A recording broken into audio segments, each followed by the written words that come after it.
All right, ladies and gentlemen.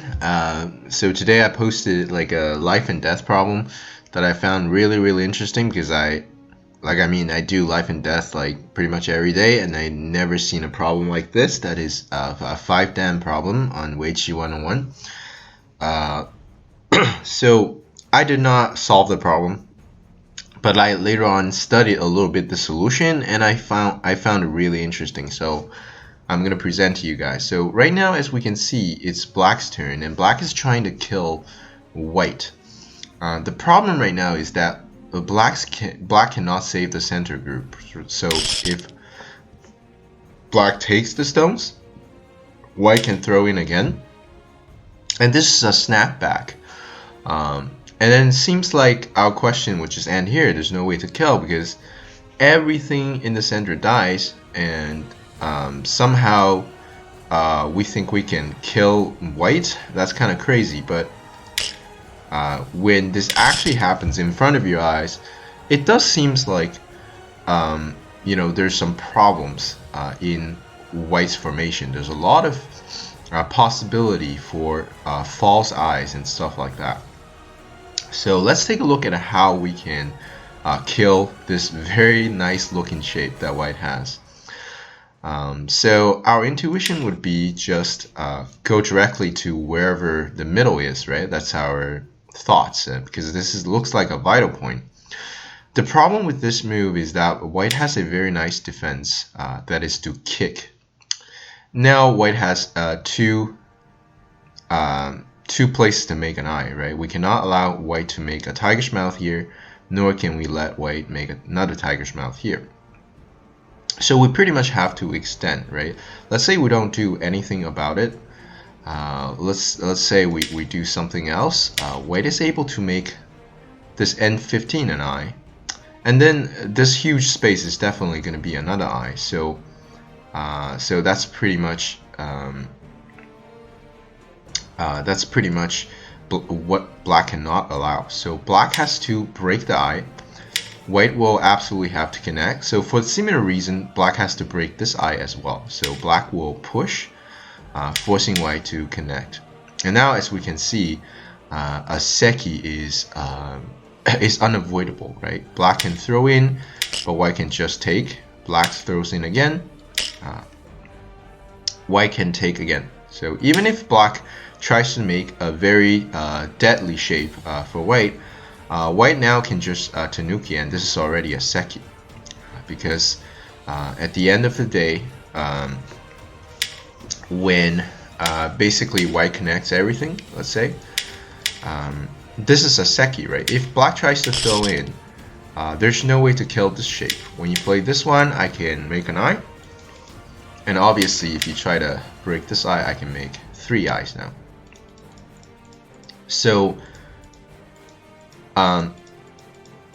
what seems like a good solution is actually not a great solution. This is actually not going to work out because white has a very nice defense. Very interesting.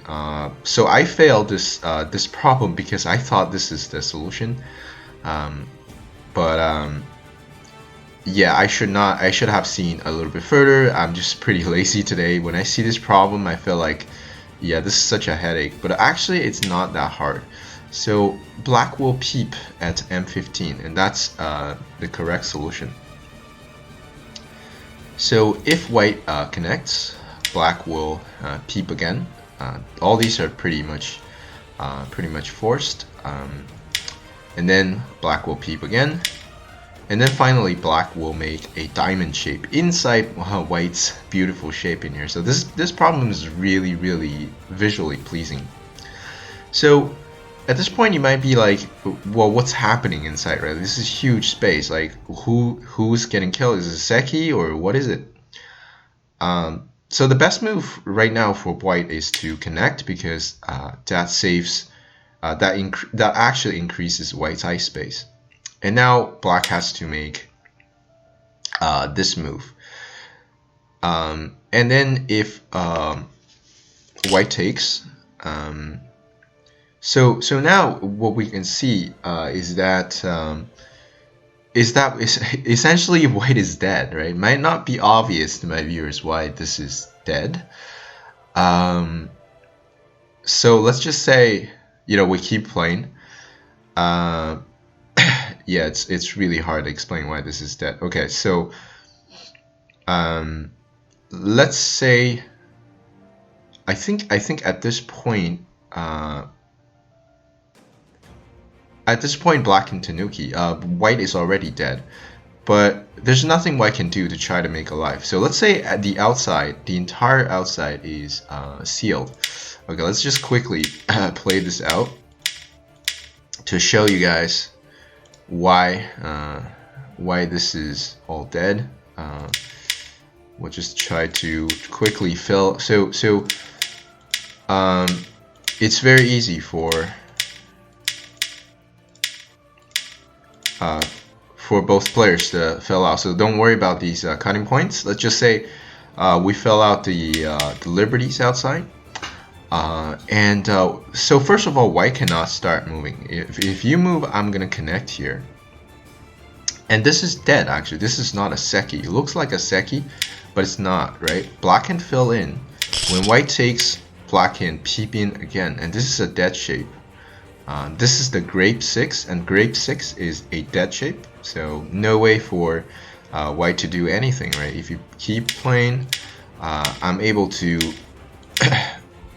eventually make this shape. When you take again, I peep in, and then we all know this is a dead shape,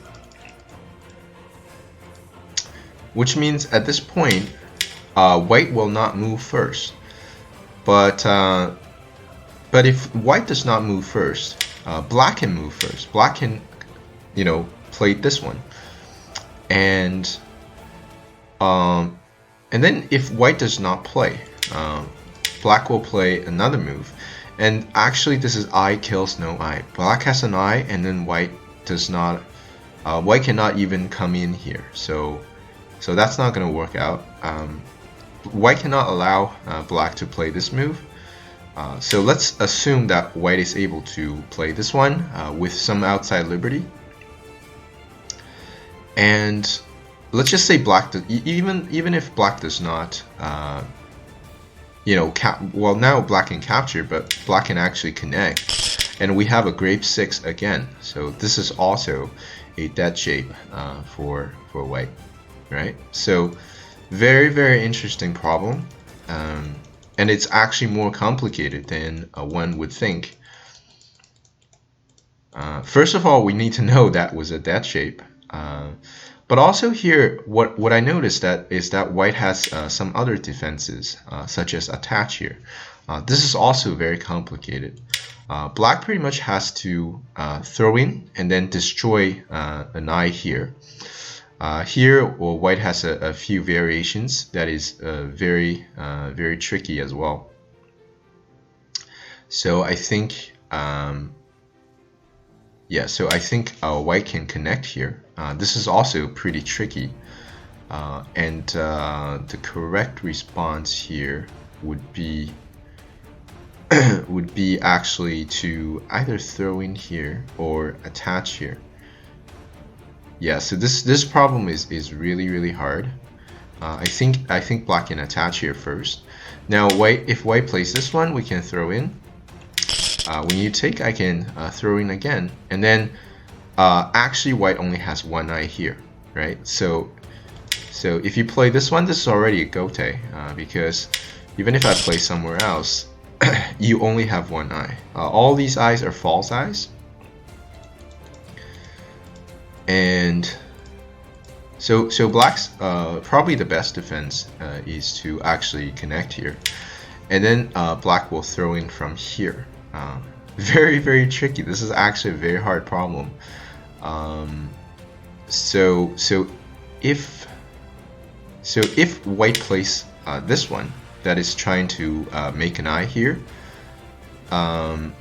it's very important for black to not play this one, because apparently white can play this one, and then somehow there's a problem here. I think this point is actually fine. Yeah, so I think actually black is able to play this one.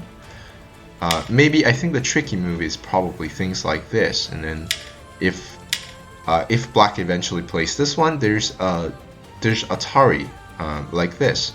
So when black does not play anything, white will capture, and there's a Mi-eye for making an eye. So all what black has to worry about is to not let that happen.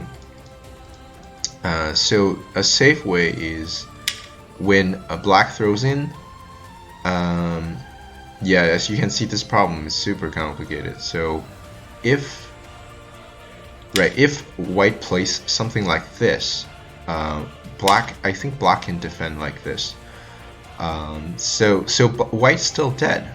Maybe it's really hard to see why he is dead, but so let's say, for example, if white captures this, black can throw back in again. And then if white captures this, this is already dead. Black does not even need to play. And yeah, this is a really weird shape here.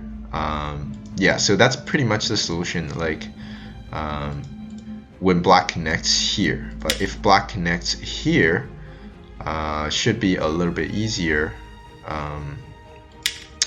Black will play this one, forcing white to play out this one, and black has a throw in here. So pretty much white has the capture, and then black will throw in once again here, because if black does not throw in, I think white will connect, and this is a problem because if you come in, I can now have one eye and two eyes. So if you play this one, this eye cannot be destroyed. So at this point, black throws in, and white is dead. So when you capture, black can go ahead and do something else, like he can play outside, and white is dead. So this is not an eye. There's no eye here. There's only one eye, so white is effectively dead. Very, very tricky problem, guys, and I really like this problem. I think it's the best problem I've ever encountered on Weiqi 101, and it's a 5-dan problem. And then people who solve these problems is 84. 84 people solved, but 180 did not solve the problem, and I did not solve the problem. So most people trying to work on these problems are around 5-dan to 7-dan. So it shows that this problem is actually pretty hard. Alright, so very interesting problem. Feel free to like the video and subscribe to my channel for more videos, and I'll talk to you guys next time.